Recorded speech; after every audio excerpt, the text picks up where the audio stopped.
Hello friends, welcome back to my channel academy of Sentia. और आज हम लोग पढ़ने वाले हैं माइक्रोब्स एंड फार्मिंग। मतलब जो हमारा एग्रीकल्चर होता है बच्चों, ये एग्रीकल्चर में फार्मिंग में किस तरह से माइक्रोब्स का यूज़ होता है। For example, how the bacteria present in soil root nodules of leguminosae plants are useful. यानी कि जो लिग्यूमिनेसी प्लांट्स आते हैं, यानी कि जो रूट नूडल्स में छोटी छोटी गांठ बनी हुई होती है बच्चों। देखिए ये इस तरह से है कि नहीं क्या है, रूट्स होते हैं प्लांट्स के, और प्लांट्स के रूट्स में ऐसे छोटे छोटे जो है कि नहीं क्या होती है, गोल गोल गांठ्स बनी होती है, लिग्यूमिनेसी प्लांट्स जिन्हें हम कहते हैं। इसके अंदर बैक्टीरिया जो प्रेजेंट होते हैं वो किस तरह से वर्क करते हैं, and how they are the useful. So mostly they are useful for the nitrogen fixation. Okay, now what is the microbial inoculants? Some microbes containing inoculants are produced by process of fermentation.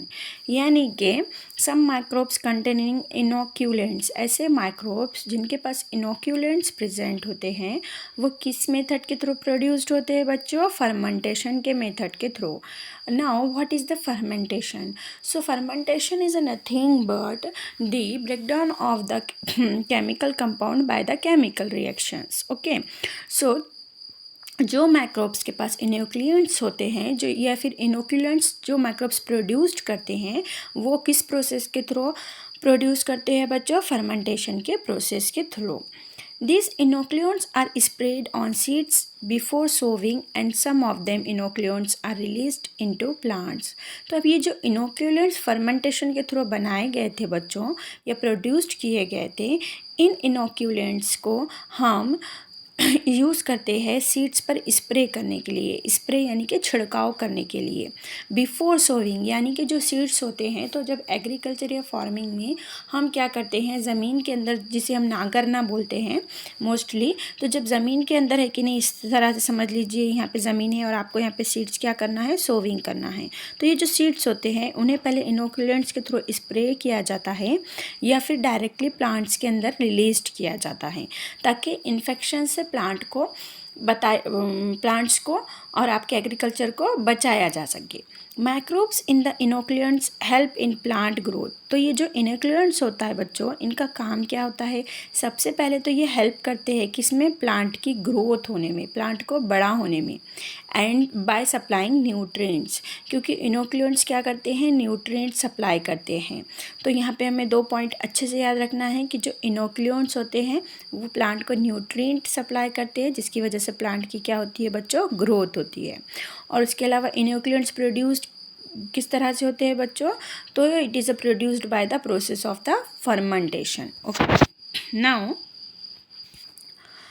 बच्चा, they improve the quality of vegetarian food. यानी कि जो भी हमारी तरकारी वगैरह होती है, टमाटर, हरी मिर्ची, कोतमीर, जो भी पालक भाजी वगैरह, जो भी वेजिटेबल्स हम यूज़ करते हैं, तो उसकी क्वालिटी है कि नहीं क्या करती है, वो इम्प्रूव्ड करते हैं। कौन इम्प्रूव्ड करते हैं बच्चों? Inoculants, microbes in the inoculants. Solution containing azotobacter and artificial nitrogenase is used in organic farming.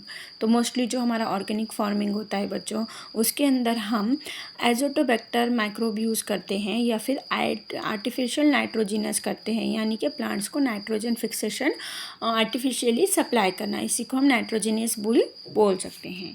Soil pollution occurring due to chemical fertiliser is prevented due to the use of the solution. तो ये जो Azotobacter और artificial nitrogenous process है, या फिर जो भी solutions हम बनाते हैं माइक्रोब्स को यूज़ करके, वो एक ऑर्गेनिक मेथड है बच्चों, जिसकी वजह से सॉइल पॉल्यूशन नहीं होगा। लेकिन अगर सॉइल पॉल्यूशन ऑर्गेनिक मेथड के बजाय अगर हम आर्टिफिशियल मेथड यूज़ करते हैं या फिर केमिकल्स यूज़ करते हैं, तो केमिकल फर्टिलाइज़र्स क्या होते हैं बच्चों? केमिकल फर्टिलाइज़र्स की वजह से हमारा सॉइल पॉल्यूशन यहाँ पे हो सकता है। उसके बाद नेक्स्ट हम देखते हैं बच्चों, fluoroacetamide like chemical mixed with soil due to use of chemical pesticide in agriculture. यानी कि जो फ्लोरोएसिटामाइड केमिकल्स है वो मोस्टली सॉइल में मिक्सअप किया जाता है एज अ पेस्टिसाइड, यानी पेस्टिसाइड को मोस्टली पेस्ट से है कि नहीं बचाने के लिए, और उसकी क्या करते हैं, हम एग्रीकल्चर को अच्छा रखने के लिए पेस्टिसाइड यूज करते हैं, जिसमें फ्लोरोएसिटामाइड एक केमिकल है जो सॉइल में मिक्सअप किया जाता है. This proved to be harmful to other plant and animal as well as cause skin disease to human. तो ये जो बच्चों फ्लोरोएसिटामाइड केमिकल है जो सॉइल में मिक्सअप किया जाता है और एज अ पेस्टिसाइड यूज़ किया जाता है, ये प्लांट्स के लिए भी हार्मफुल है, एनिमल्स के लिए भी हार्मफुल है, और ये ह्यूमन बीइंग में स्किन इन्फेक्शंस भी क्या करता है, डेवलप करता है.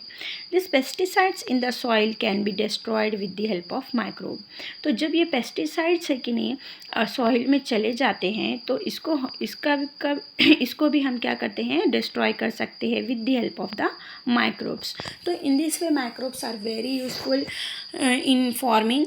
ये पेस्टिसाइड्स को भी डिस्ट्रॉय करेंगे, ये न्यूट्रिएंट भी सप्लाई करेगा, और इसके अलावा ये माइक्रोब्स क्या करते हैं, प्लांट की ग्रोथ भी करते हैं और सॉइल पॉल्यूशन भी नहीं होने देते हैं. सॉइल पॉल्यूशन भी होने देते हैं क्या बच्चों, नहीं होने देते हैं. यहाँ पे देखिए बच्चों, plastic being used for storing the garbage is biodegradable polylactic acid. Such material should be used as per need only and environment should be saved. यानी कि जो भी हम प्लास्टिक बैग यूज़ करते हैं गार्बेज के लिए वो किससे बने होते हैं बच्चों, पॉलीलैक्टिक एसिड. तो such material should be used as per need, यानी कि अगर हमें ज़रूरत है तभी हमें है कि नहीं क्या करना चाहिए, मोस्टली यूज़ करना चाहिए कैरी बैग्स का, प्लास्टिक बैग्स का. Otherwise we need to care and less in the use. उसके बाद हम आगे की तरफ आते हैं बच्चों. अब इसके बाद है हमारे पास बच्चों बायो इंसेक्टिसाइड. इंसेक्टिसाइड्स का मतलब होता है बच्चों के जो केमिकल्स होते हैं वो इंसेक्ट्स को डिस्ट्रॉय करने के लिए, इंसेक्ट्स से होने वाले डैमेज को बचाने के लिए एग्रीकल्चर में बायो इंसेक्टिसाइड्स का क्या करते हैं बच्चों, यूज़ करते हैं. फॉर एग्जांपल आपको यहाँ पे एक एग्जांपल बताया गया है. तो इसे हम है कि नहीं क्या बोलते हैं, कैटरपिलर भी बोलते हैं या फिर लार्वा बोलते हैं बच्चों. क्या बोलते हैं बच्चों, लार्वा बोलते हैं. ठीक है. तो ये जो कैटरपिलर होता है ये क्या करता है, प्लांट्स के जो लीफ होता है उस पर फीडिंग करता है, यानी कि प्लांट्स के लीफ को क्या कर लेता है, खा लेता है, जिसकी वजह से जो न्यूट्रिशन वैल्यू होती है, जैसे कि हम भाजी पाला वगैरह खाते हैं, पालक की भाजी वगैरह, तो आपने कभी देखे होंगे बाजार पे जाने पे कि पालक की भाजी में इस तरह के स्पॉट्स गोल गोल दिखाई देते हैं, इस तरह से ईटिंग करा हुआ दिखाई देता है. तो ये कौन खाता है बच्चों, ये कैटरपिलर या लार्वा खाता है. तो ये कैटरपिलर्स को या छोटे छोटे इंसेक्ट्स को डिस्ट्रॉय करने के लिए बायो इंसेक्टिसाइड्स का क्या करते हैं बच्चों, यूज़ करते हैं. Bacterial and fungal toxins which can destroy pests and pathogens can be directly integrated into plant with the help of biotechnology. यानी कि बायोटेक्नोलॉजी का इस्तेमाल करके डायरेक्टली क्या किया जाता है कि जो बायो इंसेक्टिसाइड्स है, सो बायोबैक्टीरियल एंड फंगल टॉक्सिन, यानी कि जो ऐसे टॉक्सिन्स जो बैक्टीरिया या फंगिया को डिस्ट्रॉय कर सकते हैं डायरेक्टली, एंड जो पेस्ट और पैथोजेंस को डायरेक्टली क्या करते हैं, डिस्ट्रॉय कर सकते हैं, can be directly integrated into plant. उन्हें डायरेक्टली प्लांट के अंदर इंटीग्रेटेड कर दिया जाता है by using the process of the biotechnology. Being toxic of insects they do not consume the plants. अब है कि नहीं क्या होता है बच्चों, ये एक प्लांट इंसेक्टिसाइड्स के लिए, इंसेक्ट्स के लिए बहुत ज़्यादा टॉक्सिक हो जाता है, जिसकी वजह से वो प्लांट्स को खाएंगे क्या बच्चों, आप बिल्कुल नहीं खाएंगे. Similar bacteria, some species of fungi, viruses are useful as a pesticides.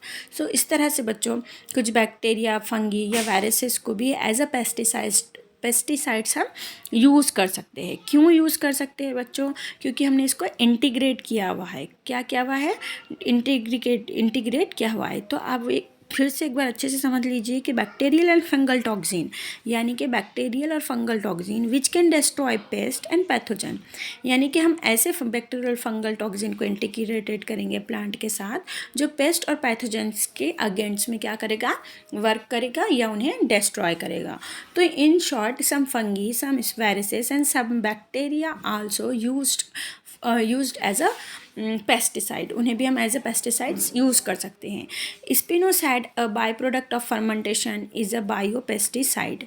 तो ये जो स्पिनोसाइड्स है बेटा उसका फर्मेंटेशन किया गया और बनाया गया बायो पेस्टिसाइड्स. क्या बनाया गया बच्चों, बायो पेस्टिसाइड्स बनाया गया. तो यहाँ पे हमारा क्या होता है बच्चों, लेक्चर ख़त्म होता है और मोस्टली कोशिश की जाएगी कि एक्सरसाइज के क्वेश्चंस भी आपको है कि नहीं ये यहाँ पे यहीं पे कराए जाए.